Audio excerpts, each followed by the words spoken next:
Proof of Jesus is found all throughout Jerusalem and ancient Israel. These archaeological finds validate the historical accuracy of the Bible, which in turn tells us that we can trust that what is written within the pages of the Bible is the truth. The first discovery we'll look at is the Galilee boat. In 1986, during a severe drought in the region, an ancient boat was discovered, buried in the mud. The boat was excavated and studied and was found to be from the 1st century AD, the same time period that Jesus was on the earth. It was an amazing discovery and is a great example of the style and size of boats that sailed on the Sea of Galilee during the time of Jesus. This boat could have looked very similar to the ones Jesus and the disciples used when they traveled around the sea. Since it's been 2,025 years since Jesus walked the earth, a lot of evidence has been destroyed, which led many scholars for years to claim that there were no synagogues in Israel around the time of Jesus. We have many accounts within the Gospels like Matthew 4:23 and Luke 4:16, which say that Jesus went into the synagogues to teach. And some scholars were suggesting that synagogues did not arise until after the destruction of the temple in AD 70. But archaeology has proven otherwise. To date, the remains of 10 synagogues dating to before AD 70 have been unearthed in Israel, including at Capernaum, Jericho, Magdala, and Beth Shemesh, just to name a few. In addition to the remains of the synagogue structures, there's a famous inscription known as the Theodotus inscription, which states that Theodotus built a synagogue in Jerusalem for the reading of the Torah and teaching of the commandments. In John chapter 9, Jesus healed a blind man by putting mud on his eyes and having him go wash in the pool of Siloam. Many tourists visiting Jerusalem have visited the pool of Siloam, which was actually built by Empress Eudocia, built in the 5th century to commemorate the miracle. This pool is located at the end of Hezekiah's tunnel, the aqueduct that brings water from the Gihon spring into the city. But in 2004, the actual pool of Siloam from the 1st century was accidentally discovered during repairs to a drainage system. Scholars believed for years that this was the actual location where the pool of Siloam was. It's only 70 meters from the Byzantine pool. This is identified as the actual pool of Siloam where Jesus healed the blind man. Hey, I've come back to the excavations here at the pool of Siloam, and there's some brand new archaeological work going on. You know, when I first came here in 2005, there had been a broken sewage pipe, and we heard that there were some stones from the steps of the pool of Siloam that had been found. And so we came to look at those stones, and boy, you could hardly see anything at all. It didn't look like a pool then. But as the years went by, it looked more and more like a pool, and we were getting more and more excited. And then came a stalemate. There was some property that needed to be purchased, but it could not be purchased. Things move very slowly here in Jerusalem sometimes with that kind of thing.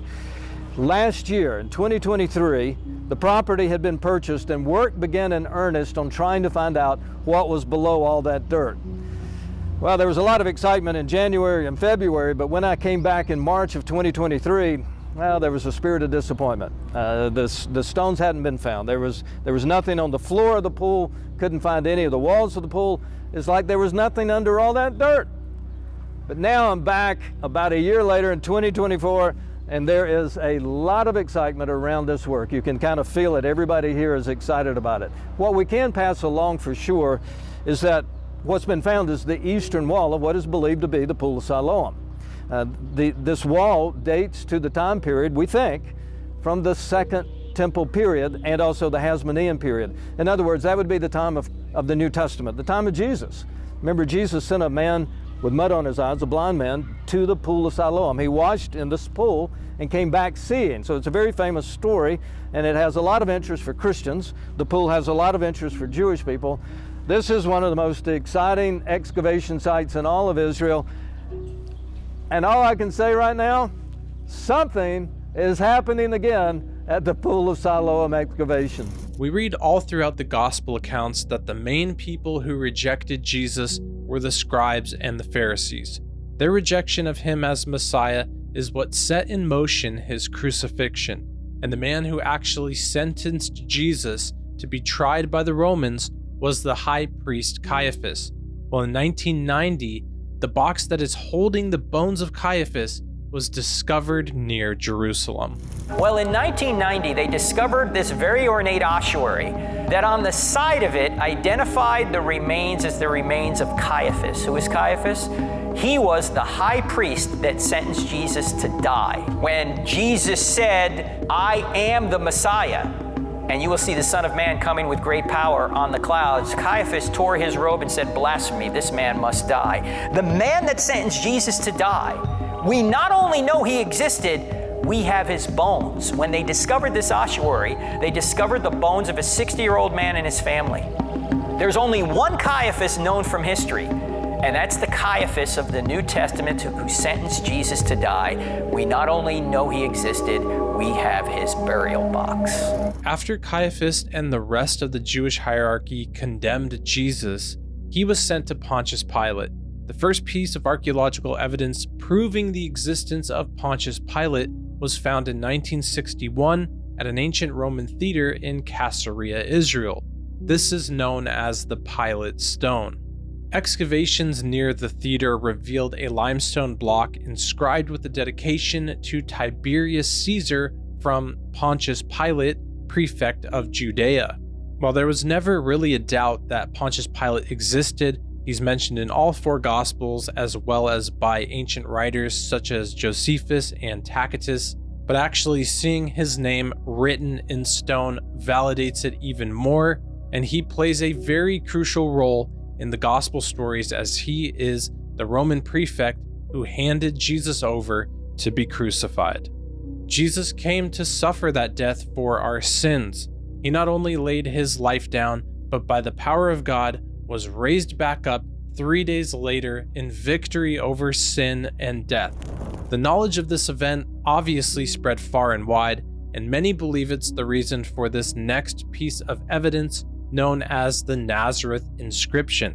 This is a Roman decree not to tamper with graves because this account of the risen Jesus was turning the world upside down. The Nazareth inscription is an inscription written in Greek on a slab of marble about 15 inches wide and 2 feet high. It's a puzzling piece of information until you see the context. The Nazareth inscription is an edict of the emperor prescribing the death penalty for anyone who removes a body from a tomb or moves a sealing stone in front of a tomb. What's curious about this? Two things, actually. First, the prescription of the death penalty is out of scale with the penalties for all other sorts of offenses at that time. It's a very odd thing that anyone would be sentenced to death merely for moving a body. The second interesting thing is that there's nothing in the Nazareth inscription prohibiting robbing bodies in tombs. It's only the moving of the bodies. What sane person would move a body without robbing it? The background helps us to understand what is probably going on here. We're told that during the reign of the Emperor Claudius, there was rioting in the Jewish quarter on account of one Christus, a common Roman misspelling of Christus, the name for Christ in Greek. Claudius expelled all of the Jews from Rome. But why? Well, we know what the Jewish story was in answer to the Christians. The Jewish story was that the disciples had stolen Jesus' body. The best explanation of the Nazareth inscription is that the emperor, having heard the Jewish version of the story of what happened after Jesus' death, decided to put a stop to this kind of public unrest by levying the heaviest penalty possible against anyone who would try that again. Christians were under heavy persecution in the early church days. This led to many Christians constantly living in a state of fleeing and hiding. This actually led to the gospel being spread even farther and faster. It also led to archaeological evidence referring to Jesus being left behind in hidden places. So there's an area that's located to the southwest of Jerusalem and about 5 miles east of Lachish. In this area is an archaeological site called Beit Loya. And within the ruins themselves and in the surrounding hills are many, many caves. And it's in one of these caves that has a fig tree growing out of it. You actually have to climb through the leaves of this fig tree to get down into the cave, where you can see on the side of this limestone wall this huge Greek inscription. In fact, there's a shot of me walking between the camera and the inscription that shows you just how big this inscription is. Fortunately, this inscription has been published. It starts with a simple cross, a very early version of the cross, followed by 2 Greek words, all of them in uppercase Greek letters. The first word is a name, and it's translated Jesus. The second Greek word is translated present. So this inscription is translated Jesus is present. Some locations mentioned in the Bible are disputed and claimed by different people to be at different places. Jesus' baptism site, Golgotha, his crucifixion site, and the location of his tomb are just a few. But a location that's agreed upon by almost all scholars is the location of Jacob's well. This is the most authentic Bible site associated with Jesus anywhere in the Holy Land. It's about 1.5 hours drive north of Jerusalem, in the area that was called Samaria in Bible times. Here on one of the main streets of the town of Nablus is the 4th century Greek Orthodox church, St. Fotini, that was built over the site of Jacob's well during the Byzantine period. It's truly a beautiful church, surrounded by gardens, and to get to Jacob's well, we go down into the crypt of the church. We are now standing beside the same well where Jesus met the woman of Samaria. Over 2,000 years ago, Jesus was traveling from Jerusalem to Galilee when he chose to walk through Samaria, an area that Jews would not normally enter. When he stopped at this well, he asked a woman from Samaria for a drink. She told him the well was deep, and it still is today. The well is over 40 meters deep, and pure spring water is still drawn from it. You can actually visit this location and drink some water from this well, but the water will leave you thirsty again. If you accept Jesus as your Lord, he will transform your life just like he did the woman at the well, and he will give you living water. Jesus answered and said to her, "If you knew the gift of God and who it is who says to you, 'Give me a drink,' you would have asked him, and he would have given you living water."